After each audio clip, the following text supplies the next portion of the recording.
আজ শক্তিশালী থাইল্যান্ডের কাছে হেরেছে বাংলাদেশ নারী দল। দেখুন, আগামী বছর মার্চে অস্ট্রেলিয়ার নারী এশিয়া কাপ অনুষ্ঠিত হবে। সেই টুর্নামেন্টের প্রস্তুতির জন্য বাংলাদেশ নারী ফুটবল দল থাইল্যান্ডে দুটি প্রীতি ম্যাচ খেলবে। আজ ব্যাংককে অনুষ্ঠিত প্রথম ম্যাচে বাংলাদেশ 3-0 গোলে হেরেছে থাইল্যান্ডের কাছে। ম্যাচের প্রথমার্ধে বাংলাদেশ 1 গোলে পিছিয়ে ছিল। দ্বিতীয়ার্ধে স্বাগতিক দল আরও 2 গোল দেয়। 3-0 ব্যবধানে মাঠ ছাড়তে হয় বাংলাদেশকে। থাইল্যান্ডের ব্যাংককে ফিফা স্বীকৃতিপ্রাপ্ত ম্যাচ হলেও বাফুপে ও থাই ফুটবল অ্যাসোসিয়েশন ম্যাচটি ক্লোজ ডোর রেখেছে।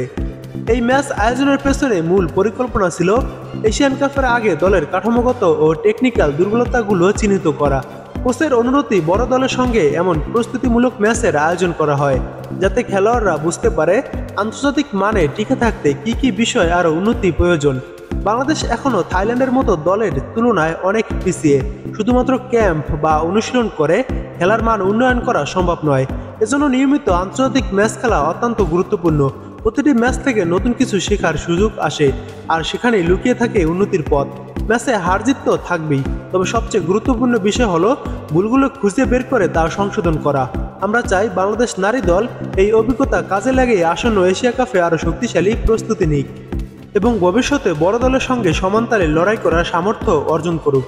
আজকের ম্যাচটি সরাসরি লাইভ সম্প্রচার না হওয়ায় বাংলাদেশ ফুটবল প্রেমীরা খেলা দেখার সুযোগ পাননি। বাফুফে মিডিয়া বিভাগ তথ্য সরবরাহ করলেও গোলদাতা ও গোলের সময় উল্লেখ করেনি। থাইল্যান্ডের বিপক্ষে বাংলাদেশ নারী ফুটবল দল 1 যুগ পর আবারও ম্যাচ খেল। 2013 সালে এশিয়ান কাপ বাসে থাইল্যান্ড 9-0 গোলে বাংলাদেশকে হারিয়েছিল। 1 যুগ পর বাংলাদেশ থাইল্যান্ডের বিপক্ষে আজ 3-0 গোলে হেরেছে।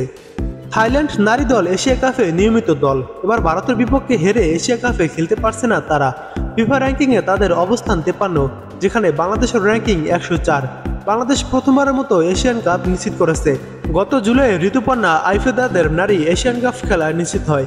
এরপর আজই আন্তর্জাতিক ম্যাচ খেলতে নেমেছে তারা এবং পরবর্তী ম্যাচ 27শে অক্টোবর।